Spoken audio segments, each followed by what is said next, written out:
ازيكم يا حلوين عاملين ايه؟ تعالوا بقى نعمل شوية رز بسمتي كده اهوت ونعمل صينية فراخ في الفرن، بس من غير ولا نقطة مية. يعني ما تحطيش مية في الفراخ بتاعت الفرن خالص. انا دلوقتي عملت ايه؟ انا دلوقتي خدت معلقتين بصل كبار، يعني في مقام بصلايه كده هو كبيره، او بصلتين مثلا متوسطين. وبعد كده هو حطيت شويه ملح، شويه فلفل اسود، شويه كركم، شويه خل.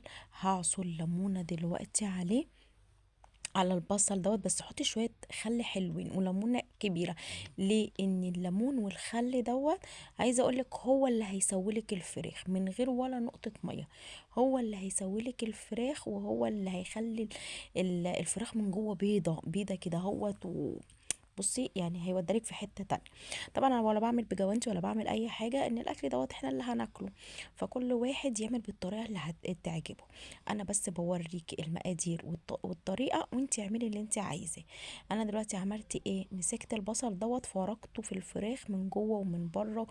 بصي كده ظبطته، وبعد كده حطيته في الصينيه. وبعد كده دوت هرش عليه رشه زيت، يعني بتاع معلقتين كبر، وحطيت شويه ورق شوربه. وبس كده اهوت، وهحطه بقى في الفرن. عايزه اقولك بصي هو كده خلاص استوى، مش نص سوا ولا اي حاجه، يعني انت ممكن تاكليه كده. بس هوريكي في الاخر بيبقى شكله عامل ازاي. انا حطيت ايه؟ حطيت كيس صلصه، هحط عليهم شويه زيت، شويه ملح، شويه فلفل اسود. وبعد كده هو هدهن الفراخ ديت من على الوش. وبعد كده هو هقوم فاتحه عليه الشوايه.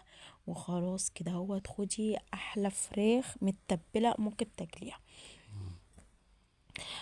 كنت عايزة اخد رأيكم في حاجة. طبعا طريقة الفراخ دي خلاص انتوا عرفتوها مني، برضو كنت عاملة قبل كده، هو برضو كنت عاملاها لكم موريها لكم. في حاجة تانية، في واحدة بعتلي مشكلتها، بتقولي ان هي جوزها كويس معاها جدا جدا، معاها ولد وبنت صغننين، بنت بتتشال، وولد ما تمش سنتين.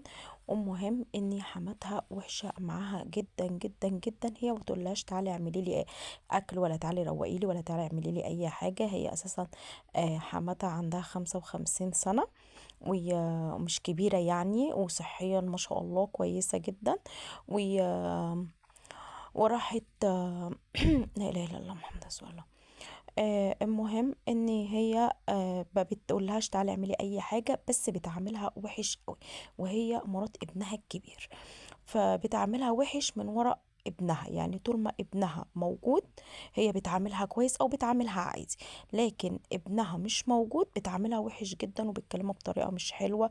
وطول الوقت وكمان يعني بتبقى، يعني هي مش بتعملها وحش وبترجع تقول لا انا ما بعملكش وحش، لا هي بتعملها وحش وبتعرفها انا بعملك وحش علشان انتي خدتي ابني مني صغير. ماشي، انتي خدتي مني ابني صغير، فزي اكنها بتعاقبها مثلا.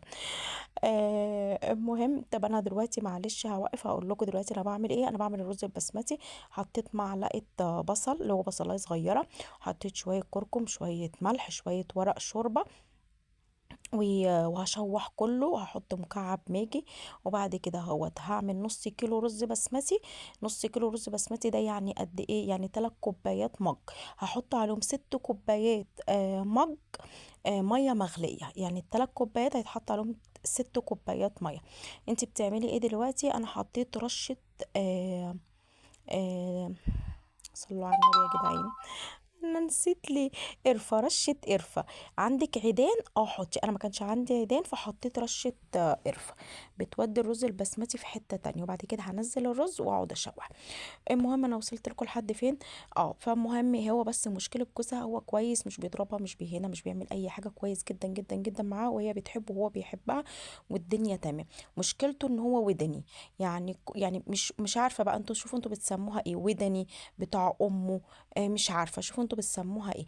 مشكلته ان هو كل حاجه بتحصل في البيت، يعني لو جاب تفاحيه يجي يروح يكلم مامته وهو جاي من الشغل، يقول لها انا جبت تفاحيه. بيقول لها على كل حاجه بتحصل في البيت. كفة شيء كفة شيء. وكذا مرة مراته تتكلم معاه في الموضوع دوت، مش لازم كل حاجة تقولها يقول لها عادي مش عارفة ايه. هو يعني ممكن يكون هو غلبان، ممكن يكون كل فعل رد فعل، يعني امه هي اللي بتسأل فبيضطر ان هو يرد عليها. يعني تقريبا هو دوت يعني اللي حاصل. لكن هو كويس معاه جدا. جت في مرة خدت اللي هي بقى اخر حاجه دي بقى اللي هي مضايقاها.